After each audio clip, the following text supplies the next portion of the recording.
मालिक तू न छॾेज आऊं जियां तो आसरे। मालिक तू न छॾेज आऊं जियां तो आसरे। सभई पाड़ू सूर जूं हिक लहज़े मंझि लटेज।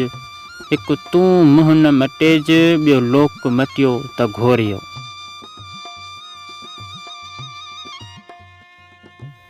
बिस्मिल्लाहिर्रहमानिर्रहीम। अस्सलाम वालेकुम। दी हिस्ट्री ऑफ सिंध में मां आहियां अवां जो पंहिंजो तामीर हुसैन। कीअं आहियो अवां सभु? उमेद आहे तव्हां सभु ख़ुशि हूंदव ऐं अल्लाह पाक जे अमाने में हूंदव।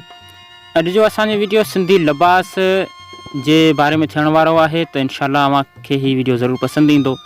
त वीडियो खे आख़िर ताईं ॾिसो ऐं असांजे वीडियो खे लाइक करियो, असांजे यूट्यूब चैनल खे ज़रूरु सब्सक्राइब करियो। त हलूं था पंहिंजे हिन वीडियो जी तरफ़।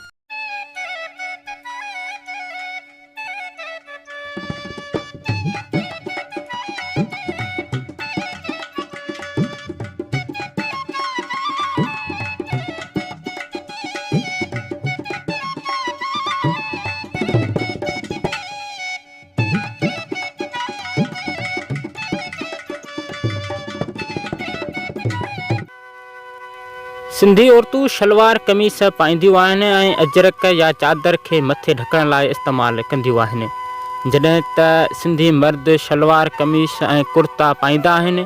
उन खां अलावा अजरक ऐं सिंधी टोपी बि सिंधी लिबास जो हिसो आहिनि।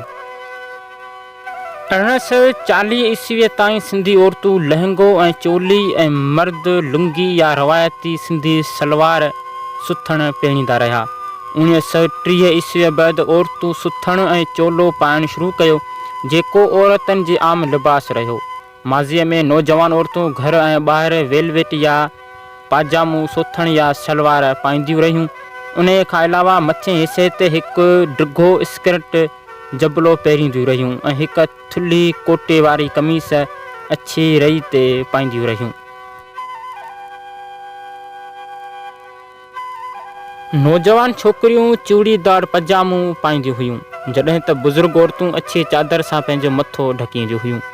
सिंधी मर्दनि जो असुलु लिबास धोती ऐं अछी पग रहियो। सिंध जा रवायती कपिड़ा अञा ताईं मर्दनि ऐं औरतुनि खे पहिरियल ॾिसी सघिजनि था।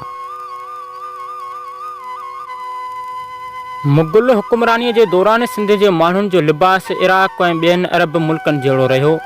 इहो लिबास मुल्तान ऐं गुजरात में पिणु पहिरियो वियो।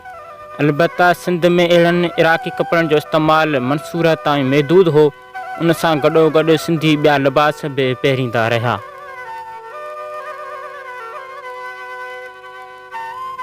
अॼु जो असांजो ही मुख़्तसिर मालूमाती वीडियो अवां सॼणनि खे कीअं लॻो? उमेद आहे त वीडियो पसंदि आयो हूंदो।